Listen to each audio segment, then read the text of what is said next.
Hello friends, இன்றைக்கி நம்ம கிச்சனில் என்ன பார்க்க போகிறோன்னா இடியாப்பம். சரி வாங்க இடியாப்பம் எப்படி செய்கிறதுன்னு பார்க்கலாம். இடியாப்பம் செய்கிறதுக்கு 2.5 கப் அரிசி மாவு எடுத்துக்கலாம். இந்த கிளாஸில் தான் நான் 2.5 கப் எடுத்திருக்கேன். இடியாப்பம் மாவு பிசைறதுக்கு நம்ம சுடு தண்ணியை ரெடியாக முன்னாடியே போட்டு வச்சுக்கணும். நான் 2.5 கப் அரிசி மாவுக்கு 2.5 கப் சுடு தண்ணி ஊற்றி பிசைஞ்சேன். எனக்கு 2.5 கப் தேவைப்பட்டது. நீங்களும் ஃபஸ்ட்டு 2 கப் ஊற்றிட்டு அப்புறம் தேவைப்பட்டுச்சுன்னா நீங்கள் சுடு தண்ணி ஊற்றி பிசைங்க. இடியாப்ப அரிசி மாவுன்னு கேட்டாலே கடையில் கிடைக்கும். அப்படி இல்லைன்னா பச்சரிசி இருக்குல்ல, அதை 1 கிலோ எடுத்து நல்லா ஊற போட்டு காய வச்சுட்டு மிஷினில் கொடுத்து நல்லா பவுடர் அரைச்சிக்கோங்க. நல்லா பவுடர் அரைச்சிக்கிட்டு மாவை கொஞ்சம் வறுத்து வச்சுக்கிட்டிங்கன்னா கெடாமல் இருக்கும்.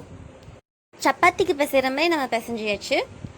இடியாப்பம் புளியறதுல நம்ம மாவை ஃபில் பண்ணிவிட்டு நம்ம எப்போவும் புளிகிற மாதிரி இடியாப்பம் இல்லைனா முறுக்கு சுடுற மாதிரி நம்ம புளிஞ்சு எடுத்துக்கலாம். இனி நம்ம இட்லி சட்டியில் வேக வச்சு எடுத்துக்கலாம். கடையில் இடியாப்பம் தட்டுன்னு கூட விற்குது, அதில் கூட நீங்கள் வேக வச்சு எடுத்துக்கலாம். நாங்கள் இட்லி தட்டில் தான் செய்கிறோம்.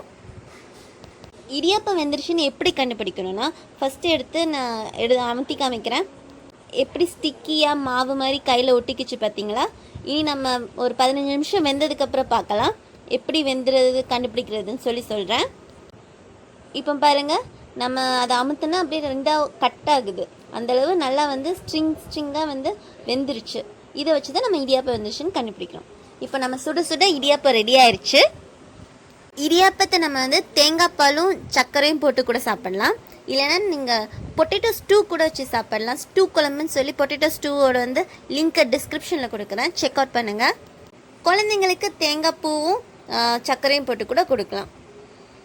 காரமாக சாப்பிட்ணுன்னு விருப்பப்படுறவங்க இடியாப்பத்தை நம்ம சாதாரணமாக தாளிக்கிற மாதிரி வெங்காயம், கடுகு, கருவேப்பிலை, வரமிளகா போட்டு தாளிச்சிட்டு கொஞ்சம் எலுமிச்சப்பழம், தேங்காய் துருவல் போட்டு கூட சாப்பிட்லாம். Thanks for watching.